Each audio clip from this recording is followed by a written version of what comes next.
When I was in my 20s, I was working at a very fast-paced industrial company. And I actually had to work regularly 60 hours a week and more. And I tell you, my boss didn't actually help me a lot. The only thing what he did, repeatedly, always the same thing. He gave me the advice, Jürgen, work smarter, not harder. And I actually took up wholeheartedly his advice. And I actually built my career and my fortune based on the ability to make other people work smarter. And this ability actually assured for 20 years my continued access on top-level positions of industrial international companies. And it was a game changer for me. And 2015, I had enough from working on top-level positions of companies. I had enough from corporate boardrooms, and I had enough to work for other people. And I started my own company. And naturally, I started a company with the mission to make others, individuals and organizations, work smarter. And smarter means better considered and better planned. And the first step as a company was to develop an application app, that allowed us to see from a distance how individuals plan, what they plan, and how they follow up their plans, and most importantly, how well they are doing. In the years since, I supported hundreds of individuals to make their day and their weeks more valuable for themselves and the employers. And what I realized by doing so was that in the digital age, it seems that the productivity, the human productivity, and the mental health is continuously declining. And this has to do with our smartphones, the use of the smartphones and the apps. Our beloved smartphone has very, very wonderful benefits, but it has also quite some negative side effects to it. And one of the side effects is, but sometimes we behave really foolish. And one of these times are the meeting times. Meeting times used to be the time of collective intellectual work. People used to pay full attention, to be fully focused on the subject in hand. And today, what has changed? Today, it's normal. The participants look at screens, they're operating keyboards, they divide attentions, they switch attentions, they may not even pay attention. And that's bad, because if you try to do multitasking, it's bad, it's a fatigue.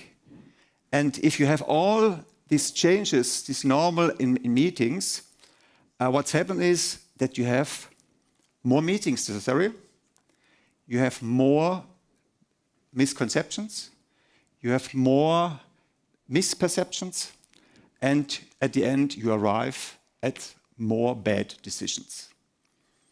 And now think about, what if the management level of companies, the corporate management, would suffer all these consequences? When we would see these consequences at those levels who are so important, vital for the well-being of the employees, for the well-being of the economy. That would be horrible. Yeah? And let's find out what happened in corporate management, in the management of companies in the last 20 years. To put it in a nutshell, it ballooned. Corporate management ballooned, at least in Switzerland, according to the Swiss Federal Data Office. it increased from a stable 30,000 level up to over 100,000 in the first 20 years of this century. And actually, the start of this demand growth in human resources was the release of the BlackBerry. The BlackBerry was the first smartphone in the hand of us manager. And you see, the need of human resources increased and is still increasing. Strangely enough, it's not just the corporate level where the need of human resources increases. Think about it. We are living today in a time of labor shortages. Instead of mass unemployment that was feared as a consequence of all this digital innovation and progress, we are having labor shortages. We are running out of workforce. It seems that all these investments in digital technology, they turn out to be kind of a job creation program. In Germany, the situation is that the unemployment is at a record low, and at the same time, the occupation rate, the employment rate of the general population is at an all-time high. Ladies and gentlemen, this is not sustainable financially, but also not from human resource perspective. Because in the next 10 years, the Federal Office of Statistics in Germany indicates that there will gonna be several millions less people in the workforce. So instead of more, what is needed, it's less people. There are exactly 10 million more Germans having the 67th birthday than they have the 18th birthday. We see the effect of an aging population that is a drain at the workforce. We should actually be more productive because it's not sustainable, the development that we have. And gentlemen and ladies and gentlemen, there is another drain, which is mental illness, mental problems. And I have the data from the Association of the Corporate Health Insurers in Germany, and they published a report in 2019 that has a very nice correlation with the release of the iPhone. 10 years after the release of the iPhone, the number of sick days, mental sick days per person, per insured, doubled. 1.5 at the beginning, now it's 3. That's a statistical number, but there's something important behind. This means that every morning today in Germany, 340,000 workers don't show up in the office because they feel too tired, too mentally ill to do it. So that is an additional drain on the workforce. And the situation is that the insurers, they indicate that the mental disturbances, as it's called, is now the second frequent cause of treatment illness in Germany. That means that millions of people, millions of individuals suffer. And with them suffers also their family and their colleagues.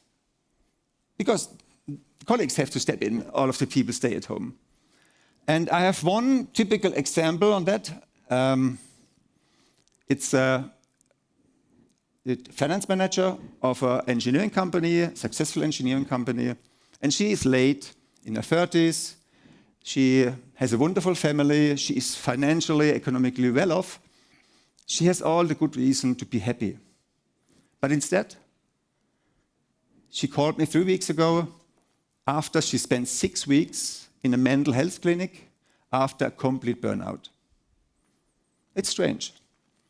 And according to her own description, she told me that her problem started already some years ago when she had the feeling, the perception that she could no longer do her job properly. So it's a deficiency sensation. And what she did actually, she looked for remedy and she resorted to apply more and more and more digital technology. And the crazy thing is that made things worse. Because actually, she felt more deficiency and more load. And the worst thing, she lost some self-confidence.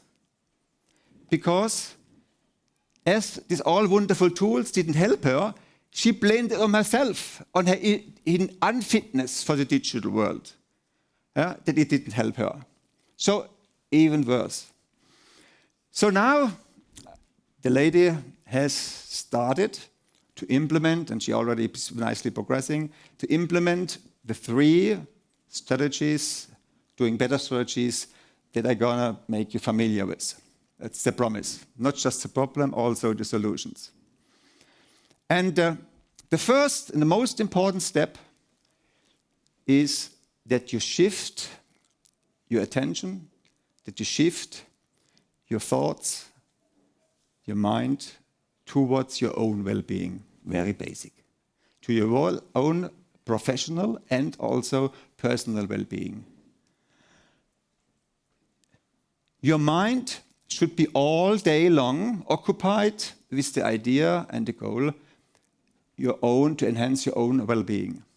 And one basic trick is that every day you set in the future a personal target, every day.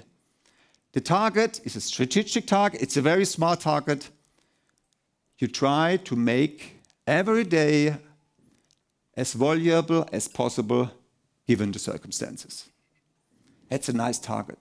And once you start to look into that direction, to drive in that direction, everything starts to be better, you feel better.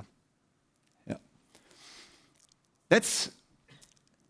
The implementation is not so easy. You need to do one thing which is vital. You have to go every morning in a kind of digital detox phase for a couple of minutes for reflection, for thinking with your own well-being in mind, not what's presented to you via screens. Therefore, you have to go 5 to 10 minutes, that's more than enough, 5 to 10 minutes. You have to go offline from any kind of communication, from any kind of smart devices. And you apply all your calmness on the reflection of the previous day, and you magically envision and imagine how the new day should be.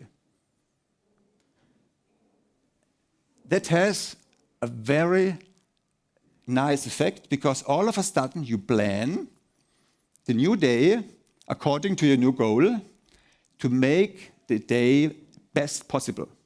That is thrilling, that is driving you to be smarter. As it is a smart goal and a smart move, the time, this couple of minutes in the morning, early in the morning, before you start, is called SMOF time, smart offline time.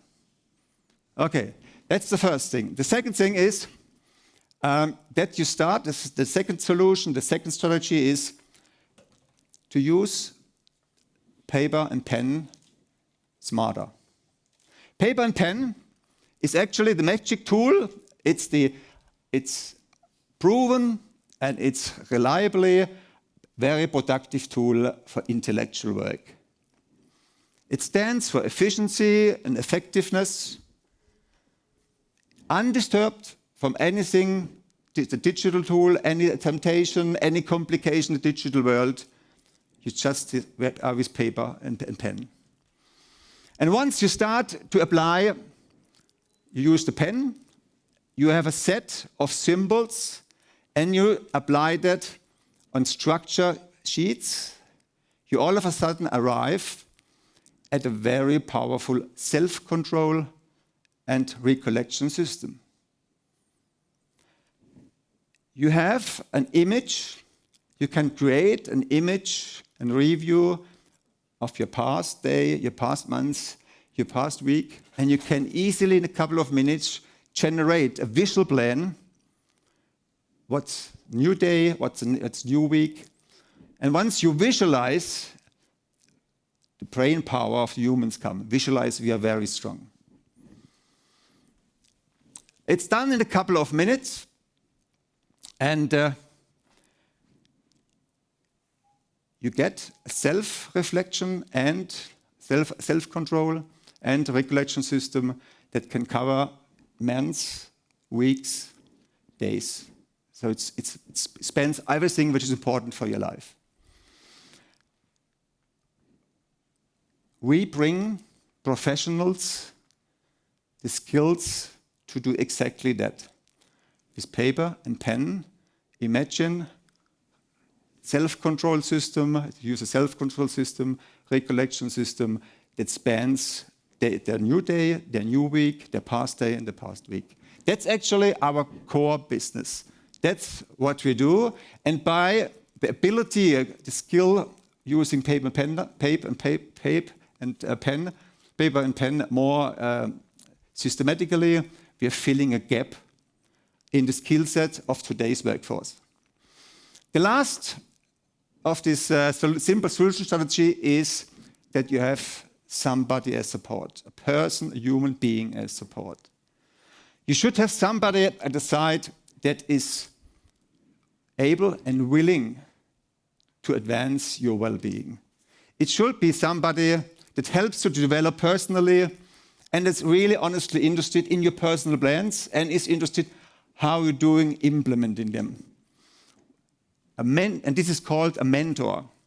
The mentor has the effect that you think and act smarter. So that's number 3. So we had number 1, take your time. That's the first strategy. Take your small time. Unleash the magic power of paper and pen and have a mentor. With these 3 strategies, once you implement them, you can assure your personal and professional well-being because you act better considered and better planned than the others. If you like to do better, you might not take up the same advice as I was doing when I was 20. Work smarter, not harder. Make a change. It's easy, it's fun, and it makes definitely sense. I'm here for you. Thank you very much.